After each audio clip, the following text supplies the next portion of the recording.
Welcome back to this session of Polity and Governance PYQ of 2022 for UPSC Prelims Civil Services Examination. 2022 UPSC Prelims में Polity and Governance section से about 12 to 15 questions पूछे गए थे। इन्हीं question का इस session के अंदर डिटेल डिस्कशन करेंगे। Question number 1, with reference to Constitution of India, consider the following statement. Constitution of India से रिलेटेड यहाँ पर 3 स्टेटमेंट गिवन है। कौन सा स्टेटमेंट करेक्ट है फाइंड करना है। Statement 1, a constitutional amendment bill passed by Lok Sabha and Rajya Sabha and ratified by legislatures of not less than one half of the state is also required to be passed by the President of India. कोई भी constitutional amendment bill जब लोकसभा या राज्यसभा के द्वारा पास कर दिया जाता है, साथ ही at least 50%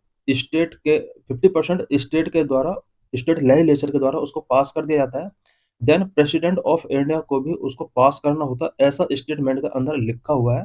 but president of India इसको पास नहीं करता है, ओनली एसेंट गिवन करता है। पास्ड और एसेंट में डिफरेंस है। So this statement is wrong. Statement 2, the Constitution of India classifies the ministers into 4 rank: Cabinet Minister, Minister of State with independent charge, Minister of State and Deputy Minister. This statement is also wrong because Constitution of India के अंदर ये classification given नहीं किया गया है। Statement 3, total number of ministers in union government including the Prime Minister shall not exceed 15% of the total number of members in the Lok Sabha. Lok Sabha में total member जितना भी है, टोटल मिनिस्टर का जो नंबर होगा वो ओनली लोकसभा के membership का 15% होना चाहिए। This statement is true. So correct answer is C, only 3 इसका करेक्ट स्टेटमेंट है। So let's discuss the detail of this question. Why statement 1 is incorrect? For a constitutional amendment bill, once it is passed by both houses and ratified by states, the president must give assent. The president cannot pass it further or send it back. Constitutional amendment bill जो होता है Lok Sabha and Rajya Sabha के द्वारा उसको पास कराया जाता है and at least half state के द्वारा उसको रेटिफाइड कराना होता है। देन प्रेसिडेंट को इस पर एसेंट गिवन करना कंपलसरी होता है। प्रेसिडेंट इसको पास नहीं कर सकता एंड इसको फर्दर सेंड बैक नहीं कर सकता। इट मीन्स प्रेसिडेंट को इसको पास करना ही होगा। यहाँ पर पासवर्ड जो लिखा हुआ है this is wrong because president कभी भी पास नहीं करता है, वो सिर्फ इसको एसेंट गिवन करता है। The word passed versus assent in constitutional terminology, a bill is passed by the house of parliament, Lok Sabha and Rajya Sabha. The president does not pass a bill, the president give assent to it. Before 1971, the president had the power to withhold assent or return a bill. However, the 24th Constitutional Amendment Act 1971 amended Article 368 to making obligatory for the president to give his assent. 1971 के before constitutional amendment act को president चाहे तो withhold करके रख सकता था and इस type के बिल्स को ये रिटर्न कर सकता था। But 24th constitutional amendment act 1971 amendment के बाद स्पेशली 368 आर्टिकल के अंदर अमेंडमेंट किए जाते हैं और कॉन्स्टिट्यूशनल अमेंडमेंट बिल के लिए यहाँ पर एसेंट गिवन करने के लिए प्रेसिडेंट को ऑब्लिगेटरी किया जाता है। Why statement 2 is incorrect? Council of Ministers is organized into a 3-tier structure based on their rank and importance. Council of Ministers को रैंक एंड इम्पोर्टेंस के बेस पर 3-tier स्ट्रक्चर के बेस पर organise किया जाता है। Constitution does not define the rank of ministers. Ministers की जो भी रैंक होती है कॉन्स्टिट्यूशन इसको डिफाइन नहीं करता है। This classification done through the salaries and allowances of ministers act 1952। Ministers को जो रैंक गिवन की जाती है ये salaries and allowances of ministers act 1952 के अकॉर्डिंग किया जाता है। ये पूरा क्लासिफिकेशन जो अभी हम नेक्स्ट डिस्कस करने वाले हैं ये इसी एक्ट के अकॉर्डिंग सेट किया जाता है। Number of cabinet ministers, rank highest rank in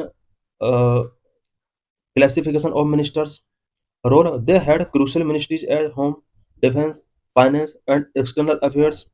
powers. Only cabinet minister have the right to attend cabinet meeting. They are the core policy making body of the government. Interestingly, the word cabinet was not originally in the constitution. It was inserted into article 352 by 44th amendment at 1978. Cabinet word original constitution में mention नहीं था। Article 352 में इसको 44th amendment act 1978 के according insert किया गया था। Present में कैबिनेट वर्ड कॉन्स्टिट्यूशन में है, बट 1978 से पहले कैबिनेट वर्ड कॉन्स्टिट्यूशन में नहीं था। Number of ministers of state independent charge rank junior to cabinet minister, but they perform the functions of a cabinet minister for a smaller department. Role, they had their own ministry department independently. Meeting, they do not attend cabinet meeting unless specifically invited when meeting related to their dependent is being discussed. Number 3, ministers of state rank attached to cabinet ministers. Role, their job is to assist the cabinet minister in administrative and parliamentary work of ministry. They do not have independent charges of a ministry. Why statement 3 is correct? The total number of ministers in the union government, including the prime minister, shall not exceed 15% of the total number of members in the Lok Sabha. Union government में total number of ministers जो होंगे वो लोकसभा के total members का 15% होंगे। Article 72(1)(a) के अंदर ये प्रोविजन किया गया है। This limit was added by the 91st amendment act of 2003। ये जो लिमिट सेट किया गया है वो 2003 में 91st अमेंडमेंट एक्ट के अकॉर्डिंग सेट किया गया है। Question number 2, consider the following statement. 2 statement given है, 3 स्टेटमेंट गिवन है, कौन सा स्टेटमेंट करेक्ट होगा ये फाइंड करना है। In India, there is no law restricting the candidate from contesting in one Lok Sabha election from 3 constituencies. किसी Lok Sabha election में 3 कॉन्स्टिट्यूएंसीज पर इलेक्शन कॉन्टेस्ट करने को रेस्ट्रिक्ट करने के लिए इंडिया में कोई लॉ नहीं है। This statement is wrong because India में इससे रिलेटेड लॉ है। लॉ के अकॉर्डिंग कोई भी पर्सन लोकसभा इलेक्शन में 3 की जगह 2 कॉन्स्टिट्यूएंसीज पर वो इलेक्शन कॉन्टेस्ट कर सकता है। Statement 2, in the 1991 Lok Sabha election Shri Devilal contested for 3 Lok Sabha constituency. 1991 Lok Sabha election में श्री देवीलाल ने 3 लोकसभा कॉन्स्टिट्यूएंसी से कंटेस्ट किया। This is right. Statement 3, as per existing rules, if a candidate contests in one Lok Sabha election from many constituencies, his or party should bear the cost of a by-election to the constituencies vacated by him/her in the event of him or winning in all the constituencies. Statement के अंदर लिखा हुआ है कि कोई भी candidate अगर more than 1 constituency से इलेक्शन कॉन्टेस्ट करता है, देन उसको एक कॉन्स्टिट्यूएंसी पर अगर जो एक्स्ट्रा कॉन्स्टिट्यूएंसी पर उसने इलेक्शन विन किया है उसका सारा एक्सपेंस उस पॉलिटिकल पार्टी को बियर करना होगा। This statement is wrong. तो correct answer is B, 2 only 2 इसका करेक्ट आंसर है। So let's discuss the detail of this question. Why statement 1 is incorrect? Section 33(7) of Representation of People Act 1951 was amended in 1996 to restrict a candidate to maximum of 2 constituencies. Representation of people act 1951 के section 33 के according यहाँ पर एक candidate maximum 2 constituency से election contest कर सकता है। 1996 में ये अमेंडमेंट किया गया था, बट 1996 से पहले कोई भी बंदा मोर देन 2 कॉन्स्टिट्यूएंसीज पर इलेक्शन कंडक्ट कर सकता था। Why statement 2 is correct? In 1991, before the amendment mentioned above, Sri Devi Lal did indeed contest from 3 seats: Sikar, Rohtak and Firozpur. 1991 में श्री देवीलाल ने 3 सीट से इलेक्शन कॉन्टेस्ट किया था। Why statement 3 is incorrect? There is no such provision requiring a party to bear the contest by election. Cost of by election, यहाँ पर cost of by election के बारे में ऐसा यहाँ पर इसलिए कहा गया है बिकॉज बाय इलेक्शन की कॉस्ट को बियर करने के लिए यहाँ पर पार्टी को मैंडेटरी नहीं किया गया है।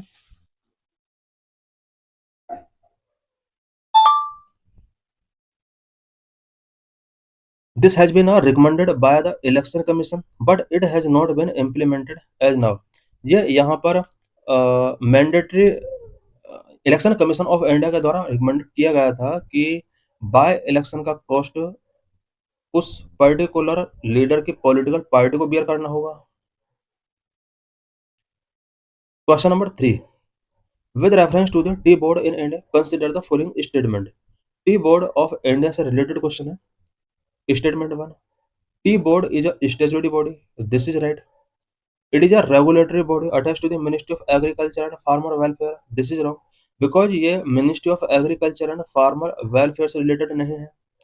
Tea boards oversea office are situated in Dubai and Moscow, इसके office oversea offices Dubai and Moscow में है, this is right. The head office of the tea board is situated in Bengaluru, not Bengaluru, it is situated in Calcutta. So correct answer is A. 1 and 3 statement इसके correct हैं। So let's discuss the detail of this question. वह statement 1 is correct. It was established under the tea act 1953 making it a statutory body. Tea board of India statutory body है because ये tea act 1953 के according establish किया गया था। वह statement 2 is incorrect. It function under the ministry of commerce and industry not agriculture. वह statement 3 is correct. The tea board currently has two overseas offices located in Dubai and Moscow to promote Indian tea. Why statement 4 is incorrect. The head office is located in Kolkata, not Bengaluru. Composition. It consists of 31 members, including a chairman, representing various stakeholders like tea producers, traders, consumers, and parliament members. T board of India के अंदर about 31 member होते हैं। एक इसका chairman होगा, बाकी other member जो होते हैं इसमें various stakeholders, tea producers, traders, consumer, parliament members इसके अंदर इंक्लूड होते हैं। Question number 4, with reference to anti defection law in India consider the following statement. Anti defection law से रिलेटेड ये क्वेश्चन है। The law specifies that a nominated legislature cannot join any political party within 6 months of the being appointed to the house. This is wrong because law के according कोई भी nominated member को 6 month का time दिया जाता है। इसी time period के अंदर वो किसी पॉलिटिकल पार्टी को ज्वाइन कर सकता है। इसके बाद अगर वो पॉलिटिकल पार्टी ज्वाइन करता है देन उसकी मेंबरशिप डिस्क्वालीफाई किया जा सकता है। Statement 2. The law does not provide any time frame within which the presiding officer has to decide a defection case. Law के अंदर कोई टाइम फ्रेम गिवन नहीं किया गया है कि डिफेक्शन केस को प्रिसाइडिंग ऑफिसर के पर्टिकुलर टाइम के अंदर डिसाइड करेगा, ऐसा कोई टाइम फ्रेम गिवन नहीं किया गया है। This is right. So correct answer is B. Only 2 statement इसका करेक्ट है। वह statement 1 is incorrect. Under the 10th schedule, a nominated member can join a political party with 6 months of taking their seat.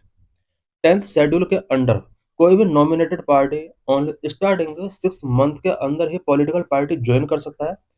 Otherwise उसका disqualification उसको declare किया जा सकता है अगर वो 6 मंथ के बाद किसी पॉलिटिकल पार्टी को ज्वाइन करता है। If they join after 6 month they are disqualified. वह statement 2 is correct. The Constitution does not specify a time limit for the Speaker or Chairman to decide on a disqualification petition. However, the Supreme Court recently suggested a 3 month time. Supreme Court ने 3 month का time suggest किया। More about the anti-defection law. Anti-defection law से related इस कुछ important points हम discuss करेंगे। Inserted into the Constitution via the 52nd Amendment Act 1985 as the 10th Schedule.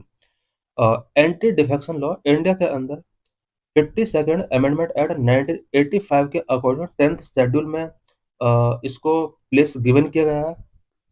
Grounds for disqualification के क्या क्या ग्राउंड्स हो सकते हैं। The law specifies 3 categories of members who can be disqualified. 3 categories of members को disqualify अलग अलग तरीके से किया जा सकता है। 3 categories of members such as political party members, independent members, nominating members. किस मेंबर को किस तरह से डिस्क्वालीफाई किया जा सकता है उससे रिलेटेड पॉइंट्स है। Political party members if they voluntarily give up their membership of the party और vote against the party's whip without prior permission.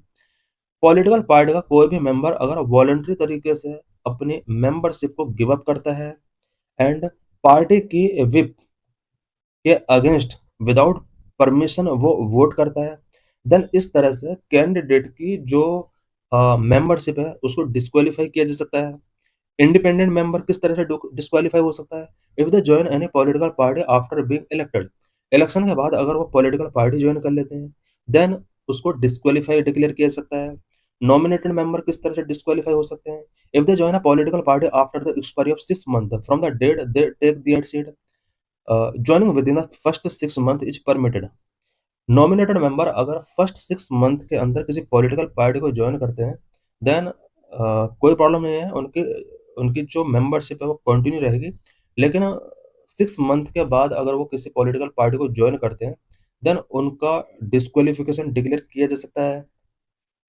The deciding authority, question of disqualification decided by presiding officer, speaker of Lok Sabha or Legislative Assembly or chairman of Rajya Sabha Legislative Council। No time limit। Crucially, the law does not specify a time frame within which the presiding officer must make a decision। This has led to significant political controversy। Judicial review, initially the decision was final, but the Supreme Court in Kyoto Holohan case 1993 ruled that the presiding officer's decision is subject to judicial review on ground of malafide or perver- perversity। Exception to the law, disqualification does not apply in the following case. कुछ cases हैं जहां पर disqualification apply नहीं होगा। Merger, if a member move out of their party as a result of a merger of their party with another party. Merger अगर 2/3 members का होता है किसी पॉलिटिकल पार्टी का अदर पॉलिटिकल पार्टी में, देन मेंबर को डिस्क्वालीफाई नहीं किया जाएगा। A merger take place when 2/3 of members of the legislative party agree to such a merger. The original 1/3 split rule was removed by 91st amendment act 2003। 2003 से पहले किसी political party का अगर 1/3 member 33% member किसी other party के साथ join होते हैं, देन यहाँ पर डिस्क्वालिफिकेशन अप्लाई नहीं होता था। 2003 में एक 91st अमेंडमेंट एक्ट पास किया जाता है। इसके अकॉर्डिंग इस 2/3 को 1/3 को 2/3 किया जाता है। Recent judicial trend, Kesam Meghchandra Singh case 2020, the Supreme Court recommended that Parliament amend the Constitution to set a 3-month timeline for Speaker to decide on disqualification petition। Supreme court ने ये recommendation given किया है कि parliament को 3 month timeline यहाँ पर set करने के लिए कॉन्स्टिट्यूशन में अमेंडमेंट करना होगा, सो दैट स्पीकर किसी भी पर्सन के डिस्क्वालिफिकेशन से रिलेटेड 3 मंथ के अंदर अपना डिसीजन गिवन कर सके। Role of speaker, the court suggested that an independent tribunal headed by a retired judge could be considered to handle these cases to ensure impartiality। Next, question number 5. Consider the following statement। 3 statement given है, कौन सा statement correct होगा find करना है। Statement 1, a bill amending the constitution require prior recommendation of the president of India। Constitution को amend करने के लिए बिल से रिलेटेड यहाँ पर प्रेसिडेंट ऑफ इंडिया की प्रायर रिकमेंडेशन की नीड होती है। This statement is wrong. When a constitution amendment bill is presented to the President of India, it is obligatory for the President of India to give his or her assent। किसी भी constitutional amendment bill को president of India के before जब present किया जाता है, then ये obligation है प्रेसिडेंट ऑफ इंडिया के लिए कि उसको असेंट गिवन करना होगा। This is right. A constitution amendment bill must be passed by both Lok Sabha and Rajya Sabha by special majority and there is no provision for joint sitting. This is also right, because constitutional amendment bill को pass कराने के लिए joint sitting का provision नहीं होता है। जिस तरह से मनी बिल को पास कराने के लिए जॉइंट बिल का कोई प्रोविजन नहीं है, उसी तरह से कॉन्स्टिट्यूशन अमेंडमेंट बिल के लिए जॉइंट सिटिंग का कोई प्रोविजन नहीं है। So correct answer is B. 2 and 3 statement correct है। So let's discuss the detail of this question. Why statement 1 is incorrect. A constitutional amendment bill article 368 does not require the prior recommendation of the president. Constitutional amendment bill से पहले president की prior recommendation की need नहीं होता है। Why statement 2 is correct. The 24th amendment act 1971 made it mandatory for the president to give assent to a constitutional amendment bill। 1971 से पहले president of India constitutional amendment bill को return कर सकता था कंसिडरेशन के लिए, बट 24th अमेंडमेंट किया जाता है 1971 में, और यहाँ पर प्रेसिडेंट ऑफ इंडिया के लिए मैंडेटरी कर दिया जाता है कि उसको असेंट गिवन करना ही होगा। Why statement 3 is correct. Each house must pass the bill separately by special majority. If there is a disagreement, the bill fail. There is no provision for a joint sitting under Article 368. Each house को special majority के साथ इसको separately पास करना होगा। Disagreement अगर होता है then ये बिल फेल हो जाएगा। इट मीन्स यहाँ पर स्पेशल मेजोरिटी कंपलसरी है। अगर डिसएग्रीमेंट होता है तो ये बिल आगे पास नहीं हो पाएगा और इसको डेड उसमें डाल दिया जाएगा। एंड जॉइंट सिटिंग जो होता है अदर बिल के लिए वो इसके लिए नहीं होगा। Process for amending the constitution, constitution को अमेंड करने का क्या प्रोसेस होता है? Process for amending the constitution is given in article 368 part 20. It is designed to be a balance between flexibility and rigidity, flexibility such as British Constitution and rigidity like US Constitution. Three ways to amend constitution, constitution को amend करने के three ways होते हैं। Number one, amendment by simple majority. Number two, amendment by special majority under article 368। Number three, special majority plus ratification by state. ये three method होते हैं जिससे constitution को अमेंड किया जा सकता है। Number one, amendment by simple majority. These amendments are not technically considered amendment under Article 368. They can be passed just like ordinary law. 50% of members present and voting. Example: admission or establishment of new state, abolition or creation of liability council in state, and changes to the second schedule. Simple amendment जो होता है, simple majority के साथ जो amendment होते हैं, such as कोई new state India में एडमिशन करना है, इस्टेब्लिश करना है, एंड किसी स्टेट की लाइलिटी काउंसिल को अबोलिश करना है, क्रिएशन करना है, सेकंड शेड्यूल में अगर कुछ चेंजेस करने हैं, स्पेशली सैलरी से रिलेटेड ये शेड्यूल है, देन यहाँ पर सिंपल मेजोरिटी के साथ ही कॉन्स्टिट्यूशन को अमेंड कराना होता है। Number two, amendment by special majority under Article 368. Most provisions of the Constitution are amended by this way requirement. Number one, a majority of the total membership of House. Number two, a majority of two-thirds of members of each House present and voting. For example, fundamental right and DPSP. इनको अगर हमें amendment करना है then इसके लिए एक special majority की requirement होगी। Number three, special majority plus ratification by state. This method is used for provisions that affect the federal structure of country. Requirement: special majority in parliament plus ratification by the legislature of half of the state by simple majority. ये parliament में majority special majority से pass कराना होगा और state legislature से simple majority के साथ पास कराना होता है। Example: election of the president, power of the Supreme Court and High Court, distribution of legislative power between union and state, and any change to Article 368 itself. Crucial procedure rules. Initiation. A bill can be introduced in either house of parliament. It cannot be introduced in state legislation. Constitutional amendment से related bill parliament का either house में introduce किया जा सकता है। Prior permission. No prior permission of the president required. Constitution को amendment करने के लिए प्रेसिडेंट की प्रायर परमिशन की कोई नीड नहीं है। Joint sitting. There is no provision for a joint sitting. If there is a deadlock between the two houses, each house must pass the bill separately. Assent. The president must give her assent. She can neither withhold assent nor return bill for reconsideration. Question number 6. Consider the following statement. Two statement given है, कौन सा statement करना find करना है? Attorney General of India and Solicitor General of India are the only officers of the government who allowed to participate in meeting of the Parliament of India. This statement is wrong because only Attorney General of India को ही power है कि वो parliament की meeting को attend कर सकता है। Statement 2. According to Constitution of India, the Attorney General of India submit its resignation when the government which appoint him resign. Constitution of India में ऐसा कुछ भी मेंशन नहीं है, but attorney general of India को गवर्नमेंट रिजाइन के साथ resignation given करना होता है। This is right, but constitution of India में ऐसा कुछ भी मेंशन नहीं है। So statement 2 is also incorrect. Correct answer is D, neither one not two. So let's discuss the detail of this question. Why statement 1 is incorrect?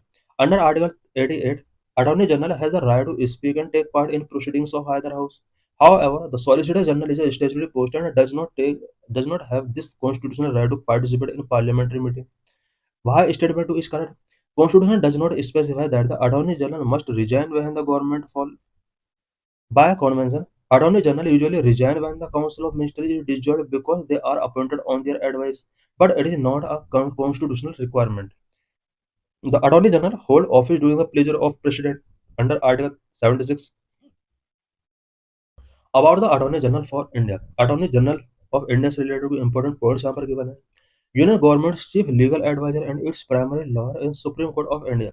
Attorney General of India union government का chief legal adviser होता है and supreme court of India में government of India का एक primary lawyer होता है.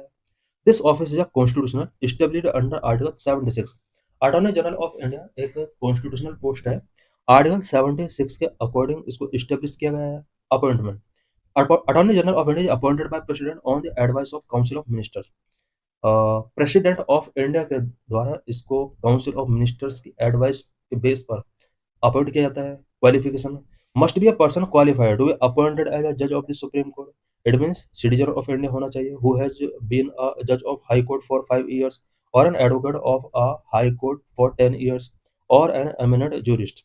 Term the constitution does not fix the term of office. Attorney general of India के लिए टर्म ऑफ ऑफिस यहाँ फिक्स नहीं किया गया है. Attorney general of India hold office during the pleasure of president. By convention, the Attorney General usually resign when the government resign, as they were appointed on its advice. Duties and functions of Attorney General: to give advice to the government of India on legal matters referred by the President. President of India के द्वारा जो भी legal matter refer किए जाते हैं government के लिए उन पर गवर्नमेंट ऑफ इंडिया को attorney general legal advice given करता है. To appear on behalf of the government of India in all cases in the Supreme Court and relevant high courts, to represent the government of India in any reference made by the President to the Supreme Court under Article 143. Special right and privileges. Right to audience. The Attorney General has the right to audience in all court in the territory of India. Parliamentary participation. Under Article 88, Attorney General has the right to speak and take part in the proceedings of both House, Lok Sabha and Rajya Sabha, and any joint sitting of Parliament or parliamentary committee of which they may be named a member. No right, no right to vote. While Attorney General can participate in the Parliament, they cannot vote. Privilege: enjoy all the immunities and privileges available to a member of Parliament. Limitations: Attorney General of India should not advise or hold a brief against the government. The Attorney General is not a full-time counsel of the government. They are not a government servant and are not debarred from private legal practice, provided it does not conflict with their duties to government. The Attorney General cannot defend an accused person in criminal prosecutions without the permission of government. की distinction attorney general और solicitor general में क्या difference है. Attorney general is a constitutional post under article 76. Solicitor general and additional solicitor general R statutory post. They assist the attorney general in fulfilling official responsibilities but do not have the constitutional right to participate in the parliamentary proceeding. With reference to the writs issued by the court in India, consider the following statement. ये writs से related question है and यहाँ पर 3 statement given है. Statement 1. Mandamus will not lie against a private organization unless it is entrusted with a public duty. This is right because mandamus जो होता है specially ये पब्लिक ऑफिशियल्स या पब्लिक ऑर्गेनाइजेशन के लिए जॉब को प्रॉपर तरीके से करने के लिए रिलीज किया जाता है कोर्ट्स के द्वारा. कोई पब्लिक ऑफिशियल अगर प्रॉपर तरीके से ड्यूटी परफॉर्म नहीं कर रहा है तब मैंडामस रिलीज किया जाता है और किसी भी पब्लिक ऑर्गेनाइजेशन के अगेंस्ट इसको तब तक रिलीज नहीं किया जाता कि जब तक कि वो पब्लिक ड्यूटी परफॉर्म ना कर रहा हो. This statement is correct. Statement 2. Mandamus will not lie against a company even though it may be a government company. कोई कंपनी अगर गवर्नमेंट है तो इसमें लिखा हुआ है कि कंपनी के अगेंस्ट मैंडामस रिलीज नहीं हो सकता. This is wrong because company government है और इस कंपनी के अगेंस्ट मैंडामस रिलीज किया जा सकता है. Any public spirited person can be a petitioner to move the court to obtain the writ of quo warranto. This is right. Quo warranto के लिए यहाँ पर कोई भी पर्सन सुप्रीम कोर्ट या हाई कोर्ट मूव कर सकता है. So correct answer is C. 1 and 3 only. Why statement 1 is correct?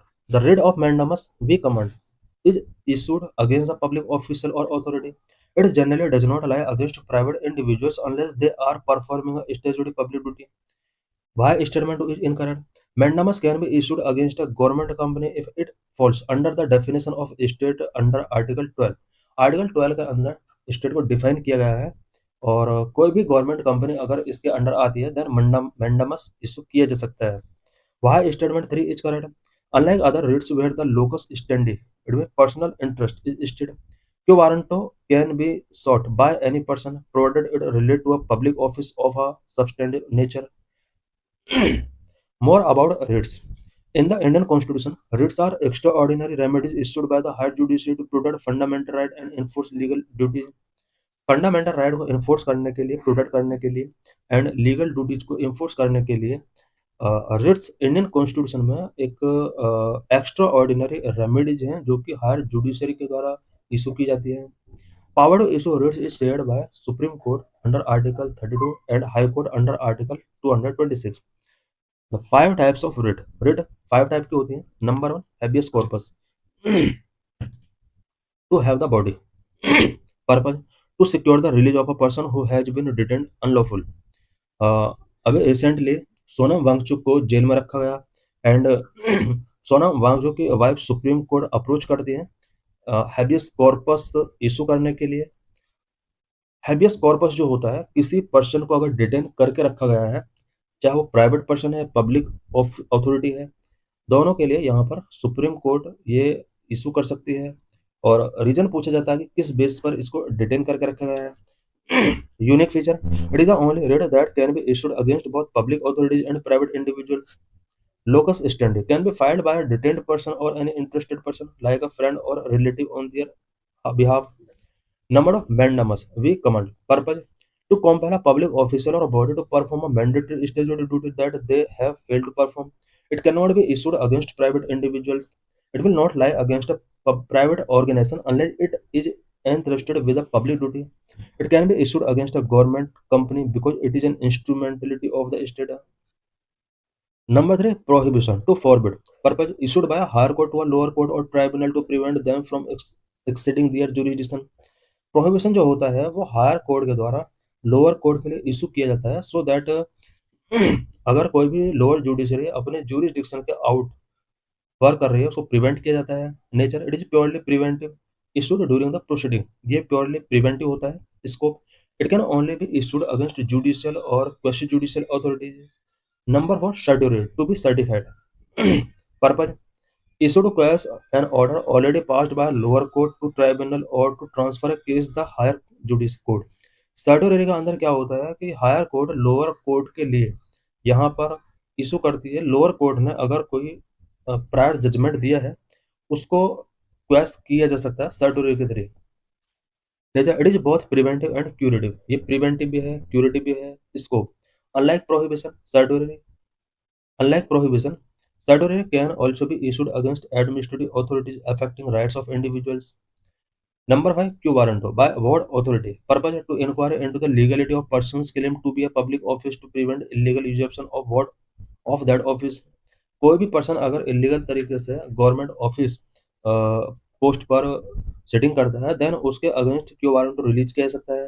Unique feature unlike other writs any public spirited persons can be petitioner. They do not need to be aggrieved party. Constant, it cannot be issued against ministerial private offices.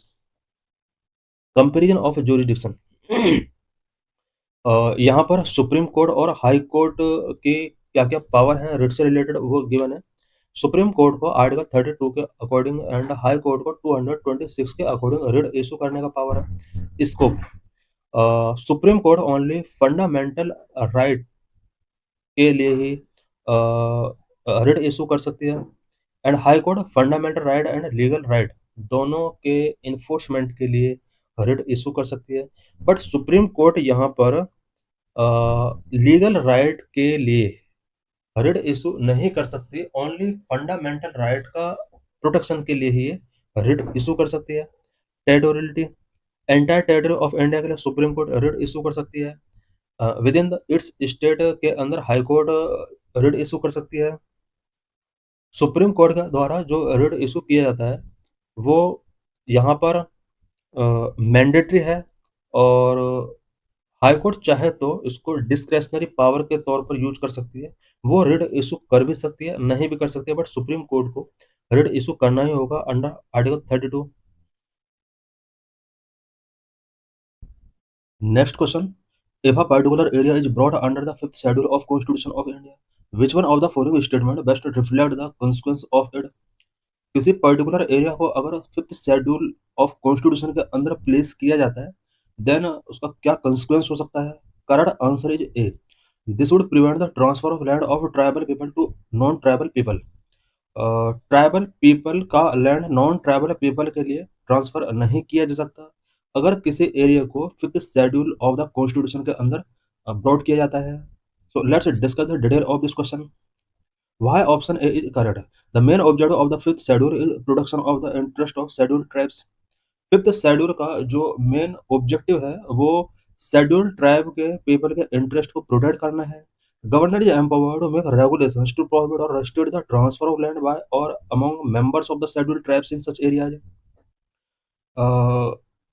उस state के governor को empower किया गया है कि वो scheduled tribal people के जो लैंड है उसको ट्रांसफर करने के लिए उसको प्रोहिबिट करे, रेस्ट्रिक्ट करे और इसके लिए वो रेगुलेशन मेकिंग कर सकता है। Option B is incorrect. While the fifth schedule mentions tribal advisory council, the creation of autonomous self-governing bodies in a hallmark of the sixth schedule. किसी एरिया को अगर फिफ्थ शेड्यूल के अंदर मेंशन किया जाता है देन वहां पर ट्राइबल एडवाइजरी काउंसिल होगी। एंड किसी एरिया को अगर सिक्स शेड्यूल के अंदर मेंशन किया गया है देन वहां पर autonomous district council governing body होता है। About fifth schedule of Indian constitution, fifth schedule के बारे में कुछ इंपॉर्टेंट पॉइंट्स हम डिस्कस करेंगे।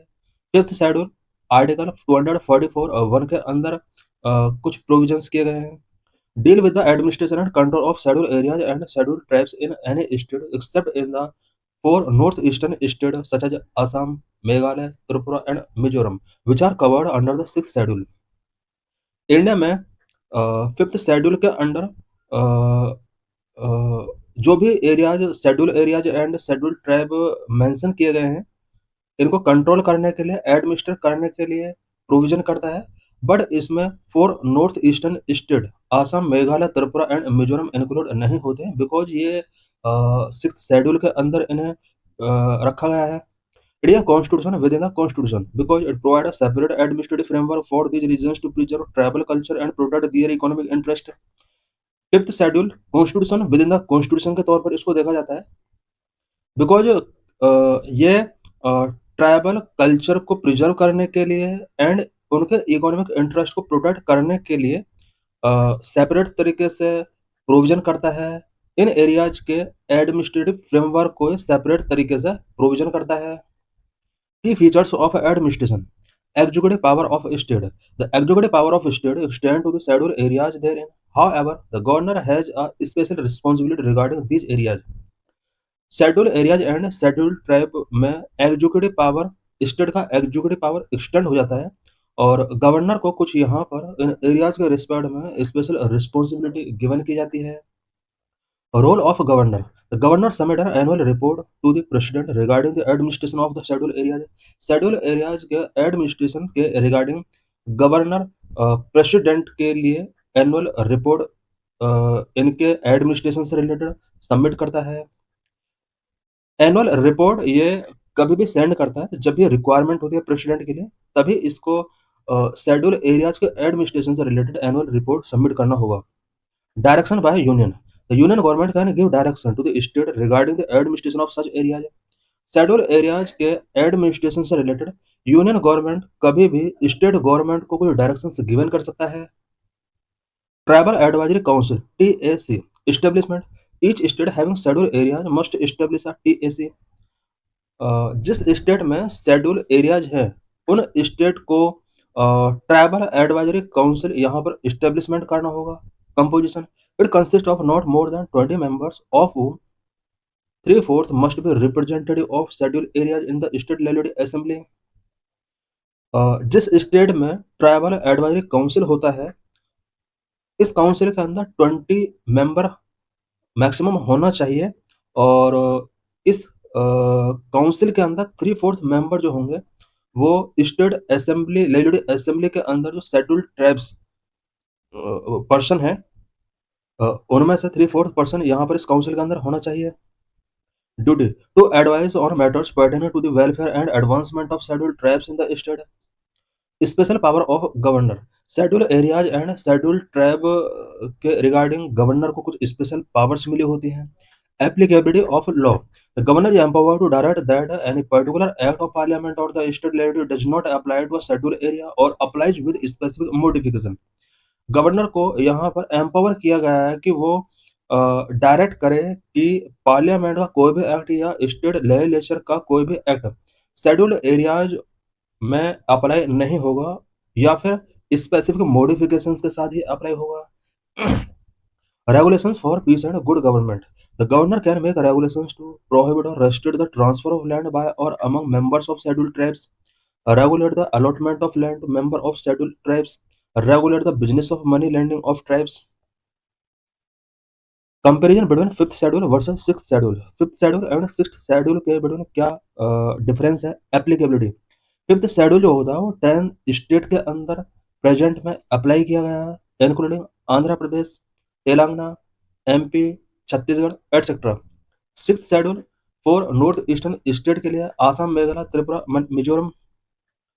Body, fifth schedule tribes advisory council के द्वारा लीड की जाती है, ये एक एडवाइजरी काउंसिल होती है only. Six schedule autonomous district council के द्वारा लीड की जाती है, जो कि लेजिस्लेटिव एंड जुडिशियल पावर इसको गिवन की होती है। ऑटोनॉमी, फिफ्थ शेड्यूल का जो ऑटोनॉमी है वो लोअर है, state government has more control. Six schedule का ऑटोनॉमी हायर है बिकॉज इसमें advisory autonomous district council act as local government. Fifth schedule का जो लैंड प्रोडक्शन है वो विया गवर्नर्स रेगुलेशन के थ्रू किया जाता है, गवर्नर रेगुलेशन के थ्रू इसमें लैंड को प्रोटेक्ट किया जाता है। एंड सिक्स शेड्यूल एरियाज का जो लैंड प्रोडक्शन है वो via autonomous district council law के थ्रू किया जाता है। Question number 9, with reference to the parliament of India consider the following statement. Parliament of India से रिलेटेड क्वेश्चन है, स्टेटमेंट गिवन है, 3 स्टेटमेंट है, कौन सा स्टेटमेंट करेक्ट होगा फाइंड करना है। Statement 1, Lok Sabha has the power to ratify the declaration of emergency. Emergency declare करने के पावर लोकसभा के पास है। This is wrong because only Lok Sabha ने, इसमें राज्यसभा भी इंक्लूड होती है। Statement second, Lok Sabha has the power to pass a motion of no confidence against the council of minister. Council of minister के against no confidence motion pass कराने का जो power है वो ओनली लोकसभा के पास है। This is right because only Lok Sabha में अगर नो कॉन्फिडेंस मोशन पास हो जाता है देन ये काउंसिल ऑफ मिनिस्टर्स को इस पे रिजाइन करना होता है, राज्यसभा का इसमें कोई रोल नहीं होता है। So statement second is correct. Statement 3, Lok Sabha has the power to impeach the president of India. President of India को इम्पीच करने का जो पावर है वो लोकसभा के पास है। दिस इज रॉन्ग, इसमें राज्यसभा भी इंक्लूड होना चाहिए। So statement third is wrong, so correct answer is B, two only. So let's discuss the detail of this question. Why statement 1 is incorrect? Both the Lok Sabha and Rajya Sabha must approve a proclamation of emergency, national, state और financial। किसी भी type का emergency India में अगर proclaim किया गया है, उस इमरजेंसी से इस इमरजेंसी को अप्रूव करने की पावर राज्यसभा एंड लोकसभा दोनों के पास होती है। It is not an exclusive power of the Lok Sabha, Lok Sabha का ये एक्सक्लूसिव पावर नहीं है। Why statement is correct? A no confidence motion can only be introduced and passed in Lok Sabha. Council of Ministers is collectively responsible specifically to the Lok Sabha according to Article 75. Because Council of Minister जो है ये only Lok Sabha के प्रति responsible है, सो लोकसभा को ही power given की गई है इसके against no confidence motion introduce करने का। Why statement 3 is incorrect? The power to impeachment impeach president under article 61 is shared by both houses. President of India के अगेंस्ट इम्पीचमेंट से रिलेटेड पावर बोथ हाउसेस के पास होता है। Article 61 के according president of India के against impeachment motion initiate किया जा सकता है।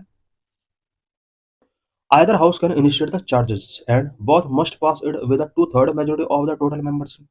President of India के अगेंस्ट इम्पीचमेंट मोशन कोई भी हाउस इनिशिएट कर सकता है, बट बोथ हाउस है इसे 2/3 मेजोरिटी के साथ पास कराना होगा।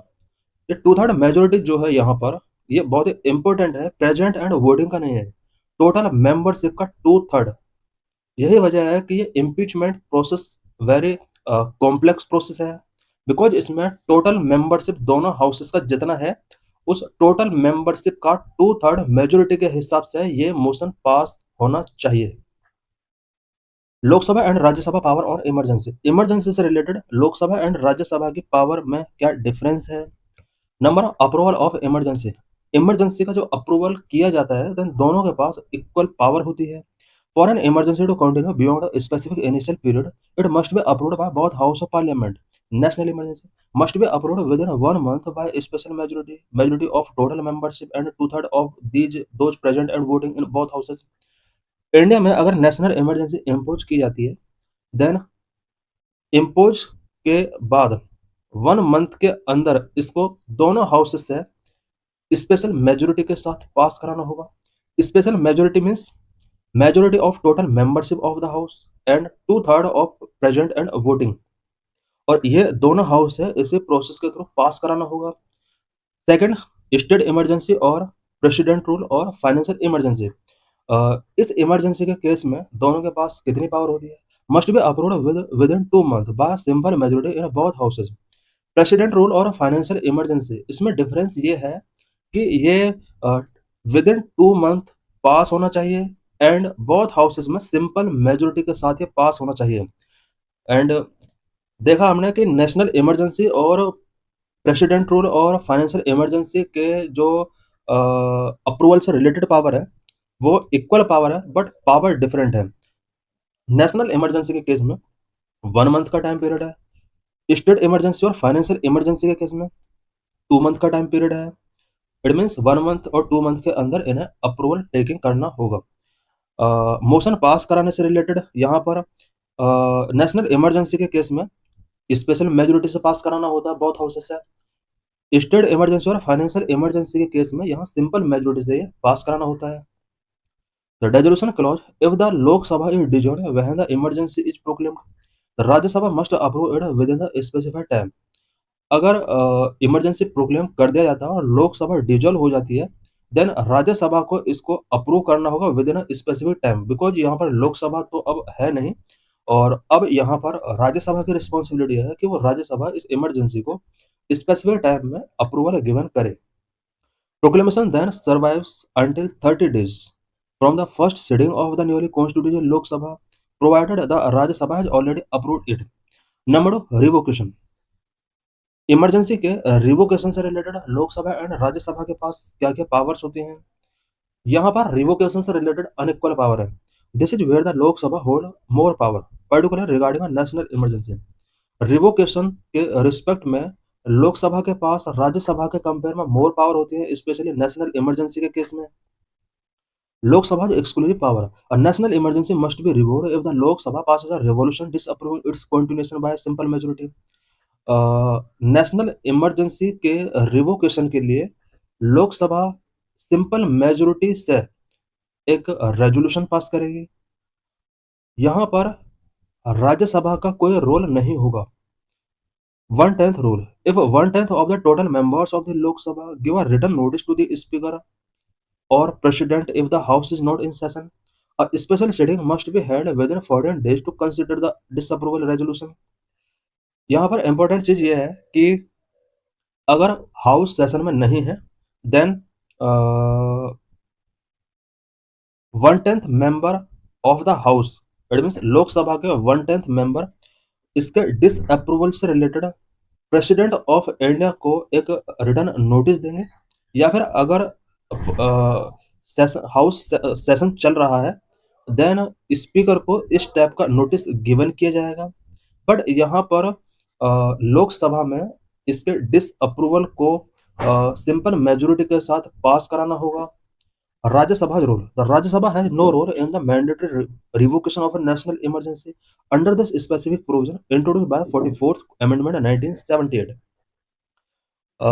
नेशनल इमरजेंसी के रिवोकेशन से रिलेटेड राज्यसभा के पास कोई पावर नहीं है और ये specific provision 44th constitutional amendment act 1978 के अंडर किया गया। इट मीन्स 1978 के पहले राज्यसभा के पास साथ पावर होगी नेशनल इमरजेंसी को रिवोक करने के लिए, बट 78 के बाद यहाँ पर नेशनल इमरजेंसी के रिवोकेशन से रिलेटेड पावर ओनली लोकसभा को गिवन की गई, राज्यसभा को नहीं गिवन की गई। However the president can revoke any emergency any time on his own. President चाहे तो एनी टाइम इमरजेंसी को एनी इमरजेंसी को, चाहे वो नेशनल इमरजेंसी है, चाहे वो फाइनेंशियल इमरजेंसी है, चाहे वो स्टेट इमरजेंसी है, वो कभी भी रिवोक कर सकता है। Legislative power during emergency, emergency के ड्यूरिंग लेजिस्लेटिव पावर पर क्या इम्पैक्ट पड़ता है? State list during a national emergency, parliament acquire the power to make law on any subject mentioned in the state list. National emergency के during parliament state list के subject पर law making कर सकती है। Life of Lok Sabha, the term of Lok Sabha can be extended by parliament by law for 1 year at a time during a national emergency. National emergency के during parliament को power given की गई है कि वो लोकसभा के टर्म को एक्सटेंड कर सकती है for 1 year at a time. One time है, ओनली 1 year के लिए इसको एक्सटेंड किया जा सकता है for any length of time. Rajya Sabha continuity, since the Rajya Sabha is a permanent house and can not be dissolve, permanent house होता है, सो डिजॉल्व नहीं किया जा सकता। It provides continuity to the legislative process if the Lok Sabha is dissolve during an emergency period. Emergency period में अगर Lok Sabha dissolve हो जाती है, देन राज्यसभा लेजिस्लेटिव प्रोसेस को कंटिन्यू करता है। Key constitutional amendments, 38th Amendment 1975 made the declaration of emergency non-justiciable. 44th Amendment 1978 replaced internal disturbance with armed rebellion, required written advice from cabinet and gave the Lok Sabha the power to revoke the emergency. 44th Amendment 1978 के according internal disturbance को armed rebellion के साथ replace किया है। It means internal disturbance के base पर अब emergency India में नहीं लगाई जा सकती। एंड यहाँ पर कैबिनेट का अब रिटर्न एडवाइस की रिक्वायरमेंट कंपलसरी कर दी गई। साथ ही इमरजेंसी को रिवोक करने की पावर लोकसभा को दी गई। कंपेरिजन टेबल इमरजेंसी पावर, यहाँ पर एक टेबल गिवन किया गया है। National emergency under article 352, president rule under article 356, financial emergency under article 360। Approval time, national emergency का जो अप्रूवल टाइम होता है 1 month होता है, president rule 2 month, financial emergency 2 month। Majority requirement, national emergency के लिए स्पेशल मेजोरिटी चाहिए, president rule के लिए सिंपल मेजोरिटी, फाइनेंशियल इमरजेंसी के अप्रूवल के लिए सिंपल मेजोरिटी चाहिए। रिवोकेशन पावर क्या क्या है? नेशनल इमरजेंसी के केस में लोकसभा के बाद एक्सक्लूसिव पावर होती है। प्रेसिडेंट रूल के केस में जो रिवोकेशन पावर होती है वो ओनली प्रेसिडेंट के पास होती है। फाइनेंशियल इमरजेंसी के केस में जो रिवोकेशन पावर होती है वो भी ओनली प्रेसिडेंट के पास होती है। इट मीन्स नेशनल इमरजेंसी का रिवोकेशन ओनली पार्लियामेंट कर सकती है। फाइनेंशियल इमरजेंसी और प्रेसिडेंट रूल का रिवोकेशन ओनली प्रेसिडेंट कर सकता है। पार्लियामेंट्री रूल, नेशनल इमरजेंसी में पार्लियामेंट का क्या रोल होता है? अप्रूव एंड डिसअप्रूव, पार्लियामेंट इसको अप्रूव करती है, डिसअप्रूव करती है। President rule, parliament only approve करती है, डिसअप्रूव नहीं करती है, ओनली प्रेसिडेंट करता है। फाइनेंशियल इमरजेंसी के केस में पार्लियामेंट अप्रूव गिवन कर सकती है बट डिसअप्रूव नहीं करती है। बट यहाँ पर जो सबसे इम्पोर्टेंट चीज़ है वो ये है कि नेशनल इमरजेंसी को पार्लियामेंट के बोथ हाउसेस में वेरी इफेक्टिव मेजोरिटी के साथ इसको पास कराना होता है।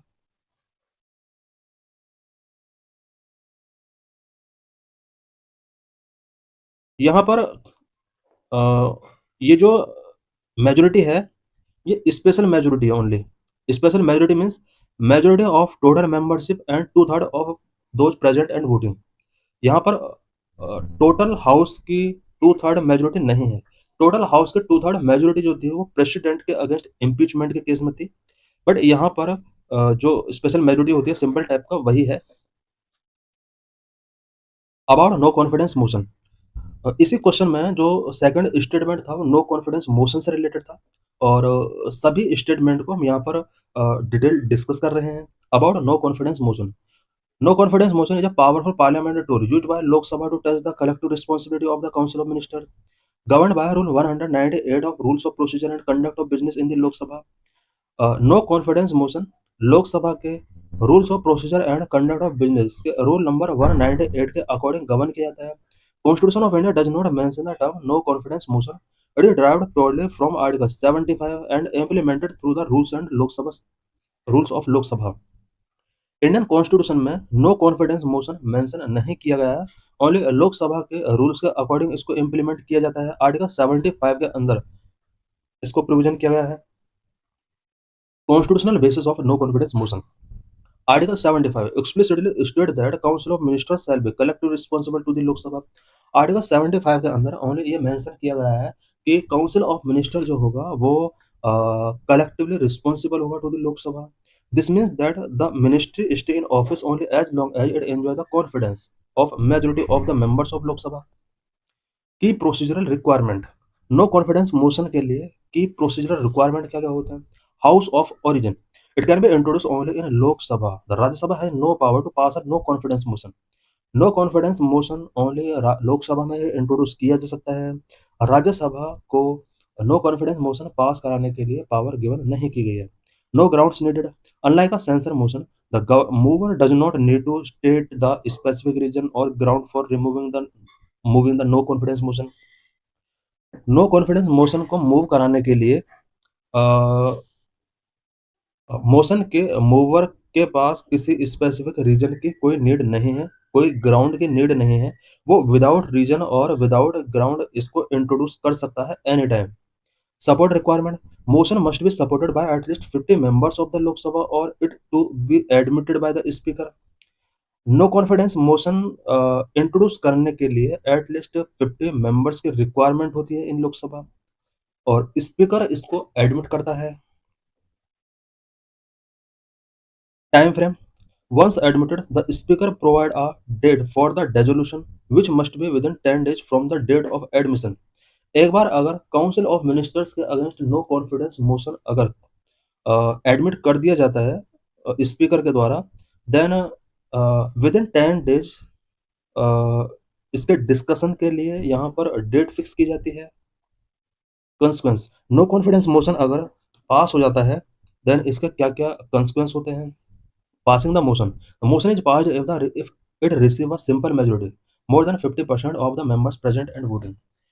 50% यहाँ पर से ज़्यादा मेजोरिटी होना चाहिए। सिंपल मेजोरिटी से इसको पास कराया जाता है। प्रेजेंट एंड वोटिंग जो भी मेंबर हैं सिंपल मेजोरिटी से इसको पास कराया जाता है। Resignation. If the motion is pass the entire council of minister including the prime minister must resign immediately. अगर मोशन पास हो जाता है then entire council of ministers को इंक्लूडिंग पीएम इमीडिएटली रिजाइन करना होता है। यहाँ पर ये क्वेश्चन आ सकता है कि जो नो कॉन्फिडेंस मोशन होता है लोकसभा में इसको किस टाइप की मेजोरिटी से पास कराना होता है। सिंपल मेजोरिटी, इफेक्टिव मेजोरिटी या फिर और भी टाइप की मेजोरिटी होती हैं। किस टाइप की मेजोरिटी से इसको पास कराना होता है तो इसका आंसर सिंपल मेजोरिटी से होगा। Simple majority means present and voting member का 50% मेंबर मोर देन 50% के हिसाब से इसको पास कराना होता है। Cabinet versus Council. Even if the motion is technically against the Council of Ministers, it its passage result in the fall of entire government। Council of minister के against अगर motion पास करा दिया जाता है देन एंटायर गवर्नमेंट को यहाँ पर fall करना होता है। Comparison between no confidence motion and censure motion. No confidence motion and censure motion के बिटवीन क्या डिफरेंस होता है। प्रेम। No confidence motion, censure motion. Grounds. No confidence motion के क्या ग्राउंड्स होते हैं। No reason need to be stated. No confidence motion introduce करने के लिए कोई भी ग्राउंड की नीड नहीं है। विदाउट रीजन इसको इंट्रोड्यूस किया जा सकता है। Censure motion specific reason failure must be stated. Censure motion initiate करने से पहले यहाँ रीजन गिवन करना होगा। टारगेट। नो कॉन्फिडेंस मोशन का टारगेट क्या होता है। Always against the entire council of ministers. ये always entire council of ministers के अगेंस्ट होता है। Censure motion can be against specific minister of the entire council. Censure motion entire council के against भी हो सकता है और स्पेसिफिक मिनिस्टर के अगेंस्ट भी हो सकता है। कंसिक्वेंस क्या होंगे। No confidence motion government must resign it if passed. Government को रिजाइन करना होगा। Censure motion government does not need to resign, it is just a warning. Censure motion just एक वार्निंग होता है, इसमें गवर्नमेंट को रिजाइन नहीं करना होता है। Origin. No confidence motion only Lok Sabha में ओरिजिन हो सकता है। सेंसर मोशन भी ओनली लोकसभा में इंट्रोड्यूस किया जा सकता है। थर्ड स्टेटमेंट जो था वो प्रेसिडेंट के अगेंस्ट इम्पीचमेंट से रिलेटेड था। So let's discuss the detail of about impeachment of president govern by article 61 of the constitution. President के अगेंस्ट इम्पीचमेंट आर्टिकल 61 के अकॉर्डिंग गवर्न किया जाता है। It is a quasi judicial procedure that ensure the president can only be removed for a grave violation of the nation supreme law. Nation supreme law का अगर grave violation president करता है, उसी case में president के against impeachment motion, जो कि एक क्वेश्चन जुडिशियल प्रोसेस है, इंट्रोड्यूस किया जा सकता है। Sole ground for impeachment, impeachment का सोल ग्राउंड क्या होगा? According to the constitution the president can be impeached only for the violation of the constitution. Constitution का वायलेशन अगर वो करता है, इसी के बेस पर इम्पीचमेंट इंट्रोड्यूस किया सकता है। Note the constitution does not define what actually constitute a violation of constitution. एक सबसे इंपॉर्टेंट चीज जो है वो ये है कि कॉन्स्टिट्यूशन ने डिफाइन नहीं किया है कि वायलेशन ऑफ कॉन्स्टिट्यूशन क्या होगा। कॉन्स्टिट्यूशन में इम्पीचमेंट भी मेंशन नहीं है। कॉन्स्टिट्यूशन में जो ग्राउंड होते हैं, प्रूव्ड मिसबिहेवियर और इनकैपेसिटी, इनको भी डिफाइन नहीं किया गया है। Step by step procedure. Stage 1 initiation of motion. Impeachment charge can be initiated in either house of parliament, Lok Sabha और राज्यसभा। इम्पीचमेंट चार्जेस किसी भी हाउस में इनिशिएट किए जा सकते हैं, लोकसभा में या राज्यसभा में। Charges must be signed by at least 1/4 of the total members of house that frame the charges. जिस हाउस ने चार्जेस फ्रेम किए हैं, उस हाउस के टोटल मेंबरशिप का 1/4 मेंबर के द्वारा ये चार्जेस साइन होने चाहिए। इट मीन्स राज्यसभा में 245 मेंबर्स हैं। प्रेसिडेंट के अगेंस्ट चार्जेस फ्रेम करने के लिए यहाँ पर अबाउट 50 to 55 तक यहाँ पर साइन होने चाहिए। A 14 days notice must be given to president before the resolution is taken up for consideration. President के अगेंस्ट चार्जेस कंसिडरेशन के बिफोर 14 डेज के बिफोर यहाँ पर प्रेसिडेंट को एक नोटिस गिवन किया जाना चाहिए। Stage 2 passing in first house. After the notice period the resolution must be pass by a majority of not less than 2/3 of the total membership of that house. Notice given करने के बाद ये जो resolution है, ये 2/3 majority of total membership of house से pass कराना होगा। This is the most stringent majority requirement in the Indian constitution. Total membership not just present and voting, ये इंडियन कॉन्स्टिट्यूशन में मोस्ट स्ट्रिंजेंट मेजॉरिटी रिक्वायरमेंट है। Stage 3 investigation by second house. इसके बाद second house के द्वारा investigation किए जाते हैं। Once passed by first house the charges are sent to the other house which act as the investigating house. Second house के पास जब ये चार्जेज सेंड किए जाते हैं, then second house investigating house के तौर पर एक्ट करता है।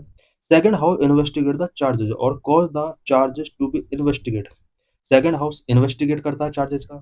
Presidents right during this investigation the president has a right to appear and to be presented by a lawyer और attorney general to defend themselves. President अपने आप को defend करने के लिए खुद भी अपने आप को रिप्रेजेंट कर सकता है हाउस में, या फिर लॉयर या फिर अटॉर्नी जनरल को वो अपीयर करा सकता है। Stage 4 Final passing. If the second house also sustained the charges and passed the impeachment resolution by a majority of not less than 2/3 of total membership, President is stand removed from office from the date on which the resolution is passed. Other house में भी 2/3 majority of all membership of the house इसको पास कराना होता है, और ये अगर पास हो जाता है देन प्रेसिडेंट को रिजाइन करना होता है। Note to date no president of India has over been implemented. अभी तक कोई भी प्रेसिडेंट इंडिया में इस तरह से रिमूव नहीं किया गया है। Summary comparison election versus impeachment. Feature president का इलेक्शन कैसे होता है, प्रेसिडेंट का इम्पीचमेंट कैसे होता है। नॉमिनेटेड एमपीज प्रेसिडेंट इलेक्शन में वोट नहीं करते हैं, जबकि इम्पीचमेंट प्रोसेस में ये वोट करते हैं। स्टेट एमएलए प्रेसिडेंट इलेक्शन में वोट करते हैं, प्रेसिडेंट इम्पीचमेंट में वोट नहीं करते हैं। मेजोरिटी प्रेसिडेंट इलेक्शन में प्रोपोर्शनल रिप्रेजेंटेशन होता है, प्रेसिडेंट इम्पीचमेंट में 2/3 ऑफ टोटल मेंबरशिप के हिसाब से इसको पास कराना होता है। Question number 10 consider the following statement. यहाँ पर 3 स्टेटमेंट गिवन है, कौन सा स्टेटमेंट करेक्ट होगा फाइंड करना है। Statement 1 a bill shall be deemed to be a money bill if it contains only provisions dealing with the imposition, abolition, remission, alteration और regulation of any tax. कोई भी bill money bill होगा अगर ये tax के imposition, abolition, remission, alteration, regulations related है, this is right. Speaker of the Lok Sabha shall have the final power to decide whether a bill is a money bill or not. Speaker के पास power होती है, वो decide करेगा कि कोई bill money bill है या नहीं, दिस इज ऑल्सो राइट है। Rajya Sabha must return a bill money bill with in 14 days, Rajya Sabha को 14 डेज के अंदर इस तरह के बिल को रिटर्न करना होता है, this is also correct. So correct answer is D, 1 2 3 all statement इसके करेक्ट है। तो let's discuss the detail of this question, why statement 1 is correct. A bill shall be deemed to be a money bill if it contain only provisions dealing with the imposition, abolition, remission, alteration of regulation of any tax. This is the literal definition provided under Article 110 of the Constitution. Statement 2 is correct. Article 110(3) state that if any question arises whether a bill is a money bill or not, the decision of the speaker is final. कोई bill money bill है या नहीं, इससे related अगर question arise होता है then speaker का जो डिसीजन होगा वो फाइनल होगा। Statement 3 is correct. Rajya Sabha has restricted power over money bill, money bill के रिगार्डिंग राज्यसभा की रेस्ट्रिक्टेड पावर है। It must return the bill to the Lok Sabha within 14 days with और विदाउट रिकमेंडेशंस, विद और विदाउट रिकमेंडेशंस, राज्यसभा को money bill को 14 days के अंदर return करना होगा। About a money bill definition, definition इसके आर्टिकल 110 के अंदर गिवन है। अ bill is deemed a money bill if it contain only provision dealing with taxation, boring, consolidated fund, appropriation, expenditure, audit. अगर इससे रिलेटेड कोई बिल है देन वो bill money bill होगा। Taxation, imposition, abolition, remission, alteration, regulation of any tax, borrowing, regulation of borrowing money or giving any guarantee by government of India, consolidated fund, custody, payment into or withdrawal of money into consolidated fund or contingency fund of India, appropriation, the appropriation of money out of the consolidated fund of India, like the appropriation bill 2026 recently passed in Lok Sabha on March 13. Expenditure, declaring any expenditure to be charged on the consolidated fund, audit, receipt of money on account of public account of India or the audit of a union state account. Note, a bill is not a money bill simply because it imposes fine, fee for license or taxes by local authorities for local purpose. कोई भी ऐसा bill जो कि fine के imposition से related है, licence फी से related है एंड लोकल अथॉरिटीज के द्वारा कोई टैक्स इम्पोजिशन से रिलेटेड है, इस टाइप का बिल मनी बिल नहीं होगा। The speaker's finality and judicial review under article 110(3), speaker of the Lok Sabha has the final authority to decide if a bill is a money bill. Supreme court in case like Aadhaar and Roger Matthew has clarified that the speaker's decision is subject to judicial review if it is found to be a culpable exercise of power, essentially passing a non-financial bill as a money bill to bypass the Rajya Sabha. कभी कभी ऐसा होता है कि राज्यसभा को bypass करने के लिए अगर लोकसभा ने किसी नॉन फाइनेंशियल बिल को as a money bill pass कराया है देन इसका सुप्रीम कोर्ट चाहे तो जुडिशियल रिव्यू कर सकती है। इट मीन्स मनी बिल का जुडिशियल रिव्यू किया जा सकता है। Special legislative procedure article 109, the procedure for a money bill is significantly different from an ordinary bill. Money bill और ऑर्डिनरी बिल में क्या डिफरेंस है, स्पेशली प्रोसेस में क्या डिफरेंस है। Introduction, money bill only Lok Sabha में इंट्रोड्यूस किया सकता है, ऑर्डिनरी बिल लोकसभा और राज्यसभा आइदर हाउस में इंट्रोड्यूस किया सकता है। रिकमेंडेशन, मनी बिल के लिए प्रेसिडेंट के प्रायर रिकमेंडेशन की नीड होती है एंड ऑर्डिनरी बिल के लिए प्रेसिडेंट के प्रायर रिकमेंडेशन की कोई नीड नहीं है। मनी बिल के लिए राज्यसभा की जो पावर है, राज्यसभा इसको रिजेक्ट नहीं कर सकती, अमेंड नहीं कर सकती, ओनली अपने रिकमेंडेशंस गिवन कर सकती है। ऑर्डिनरी बिल के केस में राज्यसभा इसको रिजेक्ट कर सकती है, अमेंडमेंट कर सकती है। टाइम लिमिट, मनी बिल के लिए जो टाइम लिमिट है Rajya Sabha must return it within 14 days. Ordinary bill no such fixed time. Speaker का क्या रोल होता है, मनी बिल का केस में speaker certification is final, ordinary bill में no certification needed. Joint sitting, money bill no provision for a joint sitting, ordinary bill provision exist to resolve deadlock. Question number 11, with reference to the deputy speaker of Lok Sabha consider the following statement. Lok Sabha के deputy speaker के respect में question पूछा गया है और यहाँ पर 4 statement given है। Statement 1, as per the rules of procedure and conduct of business in Lok Sabha, election of a deputy speaker shall be held on such date as speaker may fix. This is right because deputy speaker का election के लिए date speaker fix करता है और ये rules of procedure and conduct of business in the Lok Sabha के according किया जाता है। यहाँ पर कोई कॉन्स्टिट्यूशनल प्रोविजन नहीं है, ओनली ये लोकसभा के रूल के अकॉर्डिंग ऐसा किया जाता है। There is a mandatory provision that the election of the candidate as a deputy speaker of the Lok Sabha shall be from either the main opposition party or ruling party. This is wrong because ये mandatory provision नहीं है, ये only convention है कि speaker जो होगा वो ruling party से होगा और डिप्टी स्पीकर जो होगा वो ओपोजिशन पार्टी से होगा। तो statement 2 is incorrect. Statement 3, Deputy Speaker has the same power as the Speaker when presiding over the sitting of the House and no appeal lies against his ruling. This is right because Deputy Speaker को same power मिली होती है अगर वो speaker के place पर है। Statement 4, the well-established parliamentary practice regarding the appointment of Deputy Speaker is that the motion is moved by Speaker and duly seconded by the Prime Minister. This is wrong because deputy speaker के appointment से related ऐसा नहीं है कि speaker के द्वारा motion move किया जाएगा एंड उसको प्राइम मिनिस्टर के द्वारा किया जाएगा। ये वेल एस्टेब्लिश्ड पार्लियामेंट्री प्रैक्टिस नहीं है। So correct answer is A. 1 and 3 statement इसके करेक्ट है। So let's discuss the detail of this question. Why statement 1 is correct? Article 93 mention the office but the date of election is indeed fixed by speaker. Article 93 के according deputy speaker के बारे में mention किया गया but इसके date of election के बारे में जो पावर है वो स्पीकर के पास है। वह statement two is incorrect. There is no mandatory provision in the constitution और rules. It is a convention but not a rule followed since the 10th Lok Sabha that the deputy speaker usually comes from the opposition. वह statement 3 is correct. When presiding, the deputy speaker enjoy all the power of speaker. His decision rulings are final in the house, just like the speakers. Why statement 4 is incorrect? The motion for election is moved by a member and seconded by another member, not necessarily the speaker and PM.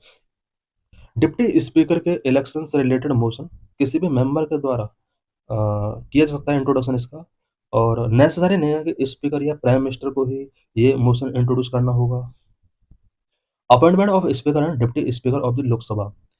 Speaker and deputy speaker का appointment कैसे किया जाता है इससे related ये पूरा detail हम यहाँ पर डिस्कस करेंगे। Both are constitutional post under article 93। Both are chosen by Lok Sabha from among its member. Rules for their appointment differ slightly in terms of who set the timeline. The election of the speaker. Speaker is usually elected during a very first session of a newly constituted Lok Sabha, typically on the third day after the new member have taken their oath.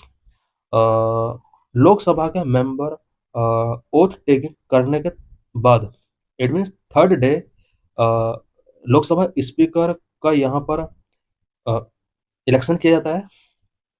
Fixing the date of election is fixed by the president of India. ये जो date होती है president of India fix करता है। Pro tem speaker. Since the speaker chair is empty at the start of a new house, the president appoint a pro tem speaker, usually the most senior member, to preside over the house and oversee the speaker's election procedure. A motion is moved by Prime Minister or the Minister of Parliamentary Affairs. The election is decided by simple majority of those present and voting. यहाँ पर speaker के election के लिए house में motion initiate करना होता है और ये मोशन प्राइम मिनिस्टर या फिर मिनिस्टर ऑफ पार्लियामेंट्री अफेयर के द्वारा इंट्रोड्यूस किया जाता है। प्रेजेंट एंड वोटिंग मेंबर का सिंपल मेजोरिटी से इसको पास कराना होता है। यहाँ पर ये इम्पोर्टेंट है कि जो स्पीकर है इसके लिए भी हाउस में मोशन पास कराया जा रहा है और इस मोशन का जो इनिशिएशन करता है वो पीएम करता है या पार्लियामेंट्री अफेयर्स मिनिस्टर करता है। Election of the deputy speaker. Deputy speaker का इलेक्शन कैसा होता है? Deputy speaker is elected after the speaker's election. Fixing the date. Unlike the speaker, the date for the deputy speaker's election is fixed by the speaker of Lok Sabha timeline.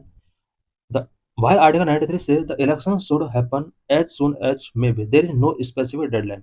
Speaker और deputy speaker का जो election किया जाएगा उसके लिए कोई fix timeline नहीं है कि इतने दिन के अंदर इसका इलेक्शन किया जाएगा। ओनली कॉन्स्टिट्यूशन के आर्टिकल 93 में इतना लिखा हुआ है as soon as may be इसका इलेक्शन करना होगा। This has occasionally lead to long vacancies. For example, 17th Lok Sabha functioned without deputy speaker for its entire term. 17th Lok Sabha deputy speaker था ही नहीं entire term के लिए, because article 93 में भी कोई मेंशन नहीं है कि इतने दिन के अंदर डिप्टी स्पीकर को अपॉइंट करना है। बट लोकसभा का जो स्पीकर है अ, उसके लिए यहाँ पर यूजुअली 3 डेज का टाइम पीरियड यहाँ पर कॉन्वेंशन के अकॉर्डिंग यूज किया जाता रहा है। Convention. By convention, the speakers is usually from the ruling party alliance, while the deputy speaker is chosen from the main opposition party. Current contest March 2026. In the current 18th Lok Sabha, the post of the deputy speaker has once again become a point of major political discussion. Just last week, the opposition raised an uproar in the House regarding the vacancy, leading to significant debate during the discussion on the motion related to Speaker Om Birla. Under Rule 8 of the Rules of Procedure and Conduct of Business in Lok Sabha, it is the Speaker's prerogative to fix this date. But as soon as may be clause in the Constitution remain a subject of judicial and parliamentary debate. Removal process. Speaker and deputy speaker को किस तरह से remove किया जा सकता है? The speaker और deputy speaker can be removed only by resolution passed by a majority of all the then members of Lok Sabha. Effective majority से इसको पास कराना होता है। हाउस के टोटल मेंबर का 2/3 जो मेजॉरिटी होती है वो इफेक्टिव मेजॉरिटी होती है, और स्पीकर और डिप्टी स्पीकर को रिमूव कराने के लिए इफेक्टिव मेजॉरिटी से मोशन पास कराना होता है। अब 14 days advance notice is mandatory. 14 days advance notice given किया जाता है। While the resolution for removal is under consideration, the officer cannot preside over the sitting, though they can participate and vote. वो participate कर सकते हैं and vote कर सकते हैं, but not a casting vote in case of tie. Tie के case में ये वोट कास्ट नहीं कर सकते। यहाँ पर ये इंपॉर्टेंट चीज है कि लोकसभा के स्पीकर एंड डिप्टी स्पीकर को रिमूव करने के लिए राज्यसभा के पास कोई पावर नहीं है। ओनली लोकसभा में इफेक्टिव मेजोरिटी से रेजोल्यूशन पास कराना है। 14 डेज प्रायर नोटिस गिवन किया जाएगा। स्पीकर एंड डिप्टी स्पीकर इस प्रोसेस में पार्टिसिपेट कर सकते हैं, वोट कर सकते हैं, बट टाई के केस में वोट नहीं कर सकते। ये इंपॉर्टेंट यहाँ पर ये भी हो जाता है कि इन्हें वोटिंग का राइट मिला हुआ है। The appointment and election process. यहाँ पर स्पीकर एंड डिप्टी स्पीकर के अपॉइंटमेंट एंड इलेक्शन प्रोसेस दिया हुआ है। स्पीकर को कौन इलेक्ट करता? Who elect? Member of Lok Sabha. Deputy speaker member of Lok Sabha. Date fix by speaker का डेट प्रेसिडेंट फिक्स करता है। डिप्टी स्पीकर का डेट स्पीकर फिक्स करता है। Timing speaker usually the first session after election. Election के बाद फर्स्ट सेशन में speaker को अपॉइंट करना होगा। Deputy speaker usually the second session convention. Convention ये रहा है कि सेकंड सेशन आफ्टर इलेक्शन जो होगा उसमें डिप्टी स्पीकर अपॉइंट हो जाना चाहिए। Proposal typically the prime minister और minister of parliamentary affair. Speaker को अपॉइंटमेंट करने के लिए जो प्रपोजल गिवन किया जाता है वो प्राइम मिनिस्टर या पार्लियामेंट्री अफेयर मिनिस्टर के द्वारा गिवन किया जाता है। Deputy speaker a member of house यहाँ पर प्रपोज कर सकता है। ओथ स्पीकर का oath no separate oath, they take the MP oath. Speaker के लिए कोई सेपरेट ओथ नहीं होती है, बिकॉज वो मेंबर ऑफ पार्लियामेंट है और उसने ओथ टेकिंग कर ली है। Deputy speaker no separate oath, इसका भी कोई सेपरेट ओथ की रिक्वायरमेंट नहीं होती है। Question number 12 with reference to प्रधानमंत्री गति Shakti national master plan which of the following statement is correct? प्रधानमंत्री गति शक्ति नेशनल मास्टर प्लान से रिलेटेड क्वेश्चन है एंड 2 स्टेटमेंट गिवन है। कौन सा स्टेटमेंट करेक्ट है फाइंड करना है। The PM Gati Shakti national master plan was launched in 2021 to provide multi modal connectivity infrastructure to various economic zones. This statement is correct because PM Gati Shakti national master plan जो था 2021 में इसको लॉन्च किया गया था so that various economic zones को multi modal connectivity infrastructure provide किया जा सके। This is right. Statement 2 it aims to integrate all the existing and proposed infrastructure initiatives of different ministries and state government in one platform। Different ministries and state government के जो infrastructure initiatives हैं उन्हें integrate करना इसका main objective है। This statement is also correct. So correct answer is C both 1 and 2। Why statement 1 is correct? Launched on October 2021, it focus on 7 engines of growth। PM Gati शक्ति 7 engines of growth पर focus करता है। Road, railway, airport, ports, mass transport, waterway, logistics. Why statement 2 is correct? The core idea of is to break silos between department and bring all planning onto a single GIS-based digital platform. Question number 13. Consider the following statement. Pursuant to the report of H. N. Sanyal Committee, the contempt of court at 1971 was passed. Uh, Content of court at 1971. This is right. और H N Sanyal committee की report के base पर ये बनाया गया statement of the constitution of India empower the supreme court and high court to punish for contempt of themselves. Supreme court और high court को power given की गई है कि अगर कोई कंटेम्प्ट करता है देन वो पनिश कर सकती है। This is also right. Statement 3, constitution of India defines civil contempt and criminal contempt. This is wrong. Constitution में इसको डिफाइन नहीं किया जाएगा। Statement 4, in India the parliament is vested with power to make law on contempt of court. India में parliament को power दी गई है कि वो कंटेम्प्ट ऑफ कोर्ट से रिलेटेड लॉ मेकिंग करे। This is right. बट यहाँ पर जो स्टेटमेंट 3 है, constitution of India defines civil contempt and criminal contempt. This is wrong and statement 4 इसका करेक्ट है। So let's discuss the detail of this question. Correct answer इसका A है। 1, 2 and 4 इसका correct statement है। Statement 1 is correct. The 1971 Act was ended based on the Sanyal Committee's recommendation. Why statement 2 is correct? Article 129 for the Supreme Court and Article 215 for the High Court give them the power to punish for contempt. Why statement 3 is incorrect? Constitution does not define civil or criminal contempt. These are defined in the Contempt of Court Act 1971. Contempt of Court 1971 के अंदर इन्हें define किया गया है। Why statement 4 is correct? Parliament has the power to legislate on this subject. Entry number 14 of the concurrent list. About contempt of court. Designed to protect the dignity and authority of the judicial system. Contempt of court judicial system की dignity and authority को protect करने के लिए design किया गया है legal and constitutional basis. It ensures that court orders are repeated and that administration of justice is not obstructed. Legal and constitutional basis. The power to punish for contempt is both a constitutional and a statutory power. Contempt of court को punish करने के लिए जो power given की गई है वो constitutional power भी है एंड स्टैट्यूटरी पावर भी है जुडिशरी के पास। कॉन्स्टिट्यूशनल बेसिस क्या है? Article 129 empower the supreme court to punish for contempt of itself. Article 215 empower high court to punish for contempt of themselves. Contempt of court अगर किया जाता है कॉन्स्टिट्यूशनली जुडिशरी को पावर है। सुप्रीम कोर्ट को article 129 के अंडर एंड हाई कोर्ट को 215 के अंडर पावर गिवन की गई है। Article 142 grant the supreme court the power to investigate and punish any person for its contempt. यहाँ पर आर्टिकल 142 के अकॉर्डिंग सुप्रीम कोर्ट को इन्वेस्टिगेट कराने की पावर गिवन की गई है और पर्सन को पनिश भी ये कर सकती है। स्टैट्यूटरी बेसिस क्या है? The contempt of court 1971 provide the specific definition and procedure.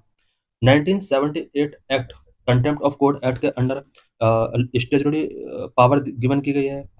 What is not contempt? Fair and accurate reporting of judicial proceeding contempt के अंदर नहीं आएगा। Fair criticism on the merit of any case which has been heard and finally decided. Fair comment on the administrative side of the judiciary. Punishment and limitation. The Supreme Court and High Court have the power to punish for contempt with simple imprisonment for a term up to 6 months, a fine up to rupees 2000, or both. The apology clause. The accused may be discharged or the punishment remitted if apology being made to the satisfaction of the court. Types of contempt. Contempt अलग अलग type का हो सकता है। Civil contempt हो सकता है, criminal contempt हो सकता है। What is civil contempt? willful disobedience to any judgment, decree, direction, order or writ of a court. Supreme court या हाई कोर्ट का कोई अगर जजमेंट है, डिक्री है, डायरेक्शन है, ऑर्डर है और रिट ऑफ अ कोर्ट से रिलेटेड कोई डिसओबीडियंस है, देन ये सब सिविल कंटेम्प्ट के अंदर आएंगे। For example, a party refusing to pay a court order fine और ignoring an injunction. Criminal contempt क्या होगा? Publication such as words, sign or visible representation, or any other which scandalizes, prejudices or interferes with judicial proceedings. For example, alleging bribery against a judge without proof or physically obstructing a court officer. ये सब criminal contempt के under आएगा। It means अगर without proof किसी जज के ऊपर bribery allegations put किए जाते हैं, सुप्रीम कोर्ट या हाई कोर्ट यहाँ पर ये क्रिमिनल कंटेम्प्ट के अकॉर्डिंग 6 मंथ जेल और 2000 रुपीज और बोथ इम्पोज कर सकती है। Question number 15, consider the following statement. Two statement given है, कौन सा स्टेटमेंट करेक्ट है फाइंड करना है। Constitution of India define its basic structure in terms of federalism, secularism, fundamental rights and democracy. This statement is wrong because Constitution ने basic structure को define नहीं किया है। Statement 2, Constitution of India provide for judicial review to safeguard the citizens' liberties and to preserve the ideals on which the Constitution is based. This statement is correct. So let's discuss the detail of this question. Why statement 1 is incorrect? The Constitution of India does not define or even mention the term basic structure. This is a judicial innovation that emerged from the landmark Keswanand Bharati case 1973. Supreme Court evolved this doctrine to limit the Parliament's power to amend certain essential features of the Constitution, but it is not written in the text of the Constitution itself. Why statement is correct? Although the term judicial review is not explicitly mentioned as a stand-alone phrase in the Constitution, power is effectively provided through various articles like Article 13, 32, 131, 136, and 226. These provisions empower the higher judiciary to examine the constitutionality of legislative enactment and executive order to ensure they do not violate fundamental right or the spirit of the Constitution. About the basic structure doctrine, it is a judicial principle established by the Supreme Court. Supreme Court के द्वारा establish किया गया है। It mandated that while Parliament has the power to amend the Constitution under Article 368, it cannot alter or destroy certain fundamental features that form its basic structure. Evolution, the judicial tussle.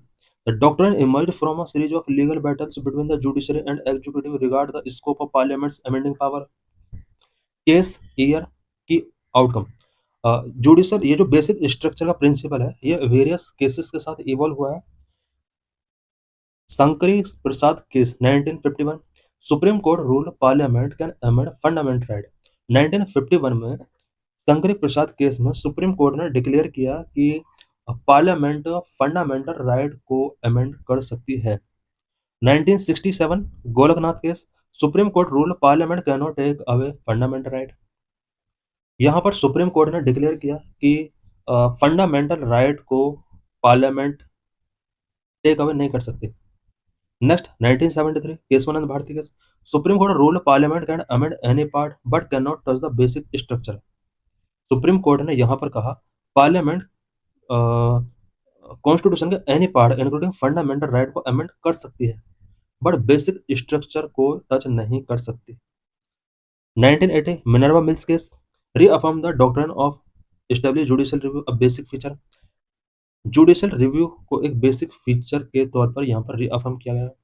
Present में conclusion ये है कि parliament के पास power है वो किसी भी part को इंक्लूडिंग फंडामेंटल राइट अमेंड कर सकती है बट बेसिक स्ट्रक्चर को टच नहीं कर सकती। What constitute basic structure, basic structure के अंदर क्या क्या कॉन्स्टिट्यूट है।